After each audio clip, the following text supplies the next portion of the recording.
Itu tajuk yang masuk.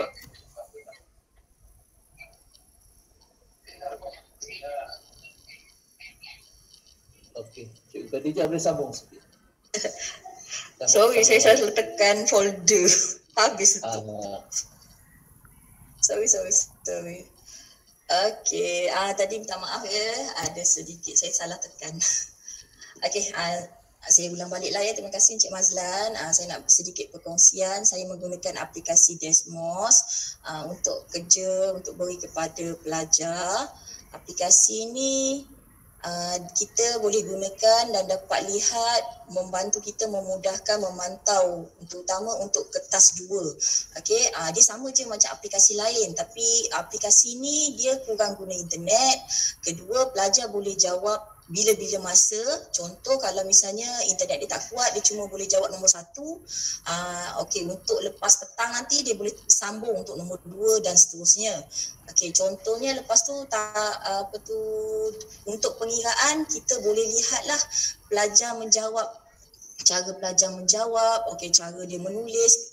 Apabila pelajar dah menjawab, kita boleh bantu dia terus tegur daripada segi macam mana cara menulis, cara menulis yang betul lah daripada segi penandaan prinsip akaun.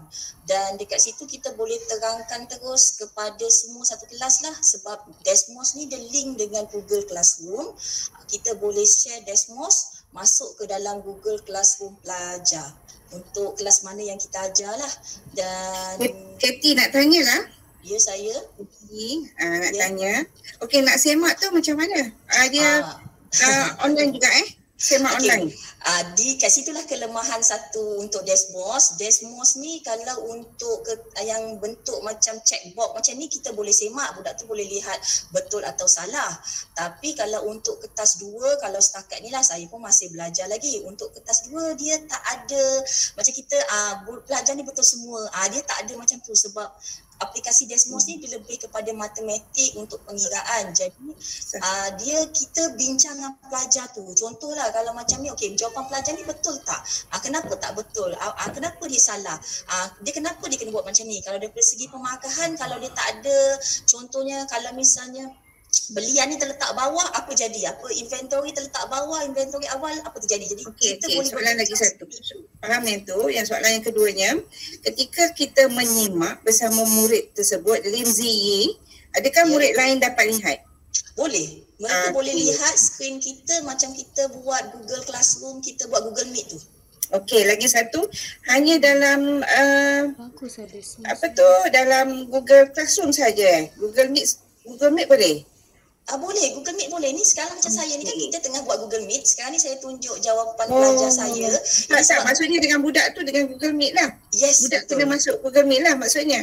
Ya, budak kalau kita nak terang pada budak tu macam kita Google Meet macam biasa-biasa kita bercakap ni. Kalau budak tu tak ada, contohlah data Google Meet dia berat, dia tak cukup data. Dia nak jawab benda ni macam kuizi bila-bila masa pun boleh. Lepas tu ini kita boleh sekat. Contohlah kalau kita nak bincang soalan nombor 1 je contohnya lah. Ada seorang budak ni pandai, dia dah jawab sampai nombor 3, 4, 5. Kita boleh pause dia. Kita boleh berhentikan dia untuk semua jawab nombor 1 dulu. Cikgu nak bincang nombor 1 dia dulu. Okey, lepas tu contohnya kalau budak dah sampai nombor 5, tiba-tiba line internet dia mati. Dia tak akan patah balik nombor 1 kena jawab balik. Dia akan berhenti auto save nombor 5. Walaupun kita tak online dengan dia, tapi benda tu auto save dalam sistem. Lepas tu dia ada summary dia. Contoh kalau macam checkbox ke apa, saya dah nampak lah ni. Contoh budak saya ada betul salah. Kalau budak tu live, kalau ada budak tu live tadi macam waktu Encik Mazlan ada tadi, kita akan nampak benda ni bergerak-gerak. Maksudnya contohnya macam Lin Zingi, dia tengah jawab soalan nombor 5. Okey, dia boleh patah balik nombor 1. Dan contohnya dia boleh, makna benda tu boleh ke depan ke belakang, tapi kita boleh kawal. Kalau kita pause dia dekat sini, budak tak boleh jawab. Kalau biru ni bermaksud pelajar saya boleh jawab. Kalau saya tekan hijau, pelajar saya masuk tak boleh jawab. Okey. Contohlah. Lepas tu soalan berikutnya, sorry Kati. Tak apa. Apps ni free ke? Percuma. Alhamdulillah. Dan tak mahal. Cikgu boleh Okey. buat sebanyak, cuma dia tak ada sebab dia banyak bahasa Inggeris dan dia banyak matematik, fizik, kimia, bio. Saya rasa saya tak jumpa lagi prinsip account. Jadi tak adalah benda soalan yang orang dah ada. Dia tak macam lah Quizzy, kita boleh copy je kerja yang orang dah sediakan, kita ambil. Kat sini kita kena create sendirilah. Soalan apa? Bergantung kepada kita lah. Okey. Terima kasih Kati. Yang saya nampak tadi pun ada bila pelajar masa tu buat nombor 6 apa semua. Lepas tu boleh jadi pelajar tu dah siap ke nombor 6 tapi dia ada kemungkinan dia ada masalah nombor 1 baru dia pusing balik. Kita nampak gerak tu kat biru ke sana.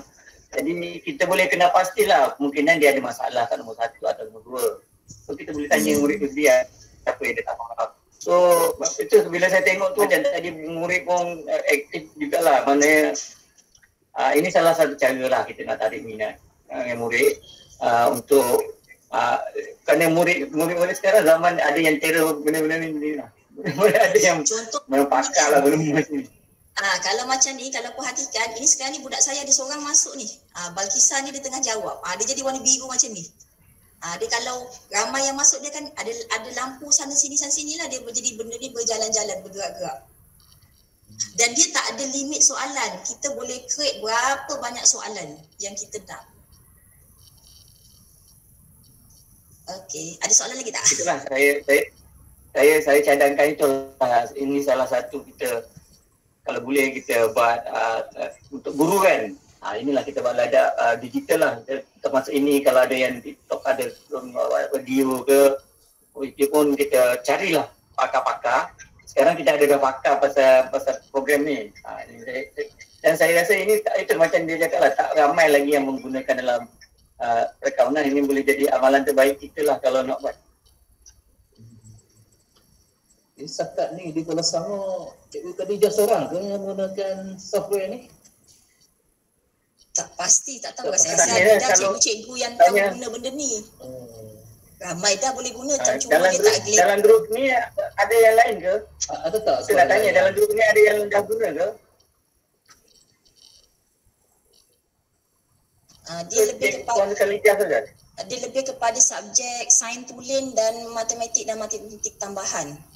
Lepas tu lagi satu dalam Desmos ni dia ada kertas graf. Jadi kalau cikgu nak ajar tajuk titik pulang modal lukis graf, boleh guna dalam graf tersebut lah. Pelajar kita boleh lukis graf lah untuk tunjuk jalan kerja je kan. Dan kita tak jumpa dia. Jadi macam mana kita nak bincang jawapan, kita boleh nampak lah terus. Sebab kalau misalnya dia lukis sahaja, tangkap gambar, kalau macam saya rasa benda tu macam lambat sikit. Saya kalau macam ni live, kita boleh tegur terus. Kenapa garisan ni nak lukis daripada mana, nak mula daripada titik mana, jadi boleh nampak.